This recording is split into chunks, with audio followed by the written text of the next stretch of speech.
കേരള ധനമന്ത്രി KN Balagopal Kerala budget അവതരിപ്പിച്ചിരിക്കുകയാണ്. തെരഞ്ഞെടുപ്പ് മുന്നിൽ കണ്ട് കുറേയേറെ പ്രഖ്യാപനങ്ങൾ നടത്തിയ ഈ ബഡ്ജറ്റ് വളരെ നിരാശാജനകമാണ് എന്ന് നിസ്സംശയം പറയാം. ഈ ബഡ്ജറ്റിൽ പ്രഖ്യാപിച്ചിരിക്കുന്ന പ്രധാന പദ്ധതികളും പ്രഖ്യാപനങ്ങൾ നടത്തുമ്പോഴും യഥാർത്ഥത്തിൽ പദ്ധതികൾക്ക് ചെലവഴിക്കുന്ന തുകയും എത്രയാണ് എന്ന് അറിയണ്ടേ?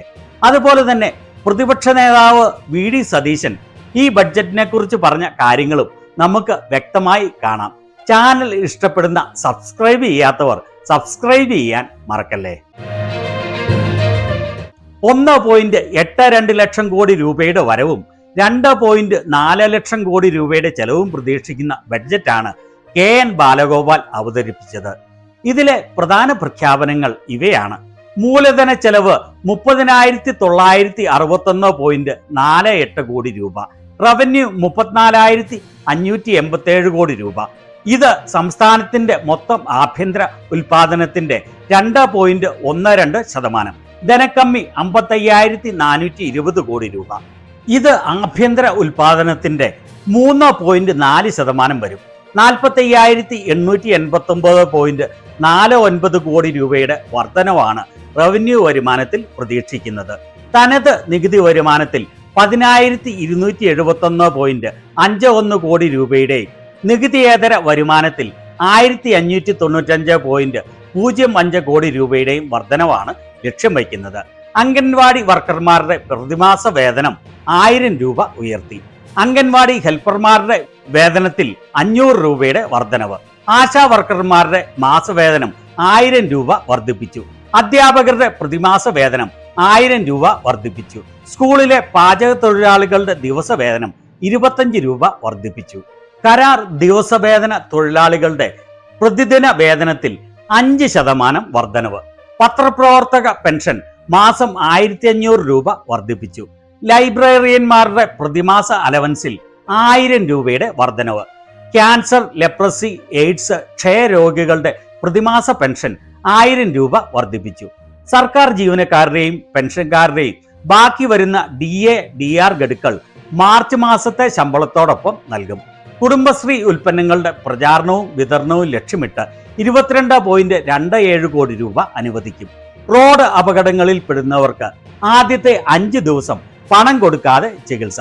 കേരളത്തിലെ എല്ലാ പൗരന്മാർക്കും നേറ്റിവിറ്റി കാർഡ് നൽകുന്നതിന് വേണ്ടി 20 കോടി രൂപ. ക്ഷേമ പെൻഷൻ നൽകുന്നതിനായി 14,500 കോടി രൂപ. പഞ്ചായത്ത് മെമ്പർമാർ, കൗൺസിലർമാർ എന്നിവരുടെ ഓണറേറിയം വർദ്ധിപ്പിക്കും. അങ്ങനെ മനോഹരമായ വളരെയേറെ പ്രഖ്യാപനങ്ങൾ ഈ ബഡ്ജറ്റിലുണ്ട്. എന്നാൽ ഇതിലെ പല പ്രഖ്യാപനങ്ങളും വെറും പ്രഖ്യാപനങ്ങളായി മാത്രം അവശേഷിക്കും എന്നുള്ളതാണ് വസ്തുത. ഉടനടി കേരളത്തിൽ തെരഞ്ഞെടുപ്പ് വരുന്നതിനാൽ അത് മുന്നിൽ കണ്ടാണ് കുറേയേറെ പ്രഖ്യാപനങ്ങൾ നടത്തിയിരിക്കുന്നത്. എന്നാൽ ഈ പ്രഖ്യാപനങ്ങൾക്കൊന്നും പരിപൂർണമായും അടുത്ത കേരള ജനതയെ സ്വാധീനിക്കാൻ കഴിയുകയില്ല. ഈ ബഡ്ജറ്റിനെ പരിഹസിച്ചുകൊണ്ട് ഇടതുപക്ഷ സഹയാത്രികൻ ആയിരുന്ന നടൻ ജോയ് മാത്യു പറഞ്ഞത് ഇങ്ങനെയാണ്: വോട്ട് ചുരത്താൻ സാധ്യതകൾ ഇല്ലാതായപ്പോൾ ഇനി ഒരേ ഒരു രക്ഷ ഒരിക്കലും നടപ്പിലാക്കാൻ സാധിക്കാത്ത സ്വപ്നങ്ങൾ കുത്തിനിറച്ച ബഡ്ജറ്റ് മാത്രമാണ്. വല്ലാതെ എണ്ണ തേപ്പിക്കല്ലേ ബാലഗോപാലേട്ട. അദ്ദേഹം പറഞ്ഞത് അക്ഷരം പ്രതി ശരിയാണ്. സ്വപ്നങ്ങൾ കുത്തിനിറച്ച് ജനങ്ങളെ മണ്ടന്മാരാക്കാൻ ശ്രമിക്കുന്ന ബഡ്ജറ്റാണ് ഇത്. അക്ഷരാർത്ഥത്തിൽ ഒരിക്കലും നടപ്പിലാക്കാൻ സാധിക്കാത്ത സ്വപ്നങ്ങൾ കുത്തിനിറച്ച ബഡ്ജറ്റ്. പ്രതിപക്ഷ നേതാവ് VD സതീശൻ ഇതിനെക്കുറിച്ച് പറയുന്നത് കേട്ടുകൊള്ളൂ. ഇപ്പോഴത്തെ പ്ലാനിന്റെ സ്ഥിതി എന്താണ്? 38% ഈ ജനുവരി 31 ആകുമ്പോഴേക്കും പ്ലാനിന്റെ എക്സ്പെൻഡിച്ചർ 38%. ഇനി ചെലവാക്കാനുള്ളത് 1 മാസമാണ്. മാർച്ച് ഫസ്റ്റ് വീക്ക് ആകുമ്പോഴേക്കും ഇലക്ഷൻ ഡിക്ലെയർ ചെയ്യും. അപ്പൊ കേരളത്തിന്റെ തന്നെ ചരിത്രത്തിലെ ഏറ്റവും മോശം പ്ലാൻ എക്സ്പെൻഡിച്ചർ നടത്തിയ ഒരു വർഷമാണ്. ഏറ്റവും മോശം പ്ലാൻ എക്സ്പെൻഡിച്ചർ. അപ്പൊ ആ പദ്ധതിക്ക് എന്ത് പ്രസക്തി? ആ പദ്ധതിയുടെ വിശദാംശങ്ങൾ കഴിഞ്ഞ പ്രാവശ്യം 70 കോടി വെച്ചത് ഈ പ്രാവശ്യം 80 കോടിയാക്കുന്നു. കഴിഞ്ഞ പ്രാവശ്യം 90 കോടി വെച്ചത് ഈ പ്രാവശ്യം 95 ആക്കുന്നു. കഴിഞ്ഞ പ്രാവശ്യം 100 കോടി വെച്ചത് 150 ആക്കുന്നു. ഈ 70, 80, 90, 100 വെച്ചെടുത്ത് 38% ചെലവാക്കിയിരിക്കുന്നത്. 38%. മാത്രമല്ല ഈ 5 വർഷക്കാലത്തിന് ഒരു പ്രത്യേകതയുണ്ട്. ആകെ ഈ പ്ലാന്റെ സൈസ് വർദ്ധിക്കുന്നില്ല. ആകെ ഈ വർഷമാണ് ഒന്ന് വർദ്ധിപ്പിച്ചത്. ഈ 25-26 മാത്രം. ബാക്കി 30,000 കോടി എന്നുള്ള സ്റ്റാഗ്നന്റ് ആയിട്ട് പോവാണ്. മനസ്സിലായി? എല്ലാ സർക്കാരുകളും വന്ന് പിരിഞ്ഞു പോകുമ്പോഴേക്കും പ്ലാനിന്റെ സൈസ് ഒരു 15-20% വർദ്ധിക്കുമായിരുന്നു. ഇവിടെ പ്ലാനിന്റെ സൈസ് അങ്ങനെ തന്നെ പോവാണ്. എന്നിട്ട് ഇപ്പൊ ഒരു 2000 കോടി കൂട്ടിയായിരുന്നു. പക്ഷേ 38% പോലും എക്സ്പെൻഡിച്ചർ ഇല്ല. കഴിഞ്ഞ വർഷം ഭീകരമായിട്ടാണ് 50%-ഓളം പ്ലാൻ സൈസ് കട്ട് ചെയ്തു.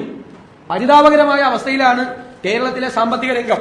ഇനി സാധാരണ ഒരു വല്ലാതെ പ്രയാസം വരുന്ന ഘട്ടത്തിലാണ് ട്രഷറി നിയന്ത്രണം ഏർപ്പെടുത്തുന്നത്. ഇത് 19/8/2025 ഇറക്കിയ ഉത്തരവനുസരിച്ച് 10 ലക്ഷം രൂപയിൽ കൂടുതൽ ട്രഷറിയിൽ നിന്ന് മാറാൻ പറ്റില്ല. കഴിഞ്ഞ 5 മാസമായി ഈ ട്രഷറി നിയന്ത്രണം നിലവിലിരിക്കുകയാണ്. പണ്ടൊക്കെ ഉണ്ടായിരുന്നത് ചില സിറ്റുവേഷൻസ് വരുമ്പോൾ, ചില സാമ്പത്തിക പ്രയാസങ്ങൾ വരുമ്പോൾ, വെയ്സ് ആൻഡ് മീൻസിന്റെ ചില അഡ്ജസ്റ്റ്മെന്റ് വരുമ്പോൾ മാത്രമാണ് ട്രഷറിയിൽ നിയന്ത്രണം ഏർപ്പെടുത്തിയിരുന്നത്. ഇത് കഴിഞ്ഞ 5 മാസമായി തുടർച്ചയായി 10 ലക്ഷം രൂപയിൽ കൂടുതൽ മാറാൻ വയ്യാത്തൊരു ഖജനാവ് വെച്ചുകൊണ്ടാണ് ഈ ഗീർവാണ പ്രസംഗം ബഹുമാനപ്പെട്ട ധനകാര്യമന്ത്രി നടത്തിയത് എന്നത് ഞങ്ങളെ എല്ലാവരും അത്ഭുതപ്പെടുത്തുന്നു. വെറും 38% മാത്രമാണ് ഈ ജനുവരി 31 ചെലവഴിച്ച തുക. കേരള ചരിത്രത്തിലെ ഏറ്റവും മോശമായ പ്ലാൻ ചെലവഴിക്കൽ നടത്തിയ വർഷമാണ് ഇപ്പോൾ കഴിയാൻ പോകുന്ന സാമ്പത്തിക വർഷം. അങ്ങനെയുള്ള ഒരു സാഹചര്യത്തിലാണ് നടപ്പിലാക്കാനാവാത്ത സുന്ദര സ്വപ്നങ്ങൾ കുത്തിനിറച്ച് ഇങ്ങനെയൊരു ബഡ്ജറ്റ് അവതരിപ്പിക്കുന്നത്. കഴിഞ്ഞ വർഷം പ്രഖ്യാപിച്ച തുകയുടെ വെറും 38% മാത്രം ചെലവഴിച്ചപ്പോൾ അതിൽ നിന്നും 5-10% വർധനവ് നടത്തി പ്രഖ്യാപനങ്ങൾ നടത്തിയതുകൊണ്ട് എന്ത് കാര്യം? കഴിഞ്ഞ വർഷത്തെ തുക മുഴുവനായി ചെലവഴിച്ചിരുന്നെങ്കിൽ അതിൽ നിന്ന് വർധനവ് വരുത്തുമ്പോൾ ചെലവഴിക്കുന്ന തുകയിൽ വർധനവ് വരും എന്ന് പ്രതീക്ഷിക്കാമായിരുന്നു. എന്നാൽ അങ്ങനെയല്ല വസ്തുത. ചുരുക്കത്തിൽ പറഞ്ഞാൽ കഴിഞ്ഞ വർഷത്തെ വളരെ മോശം പ്രവർത്തനവും അതിനെ അടിസ്ഥാനമാക്കി തുകകളിൽ വരുത്തിയ ഈ വർധനവും യാതൊരു തരത്തിലും ഗുണകരമല്ല. ചുരുക്കി പറഞ്ഞാൽ വളരെയേറെ നിരാശാജനകമായ ബഡ്ജറ്റാണ് ഇത് എന്നാണ് എൻ്റെ അഭിപ്രായം. ഇതേക്കുറിച്ച് നിങ്ങളുടെ അഭിപ്രായങ്ങൾ എന്താണ്?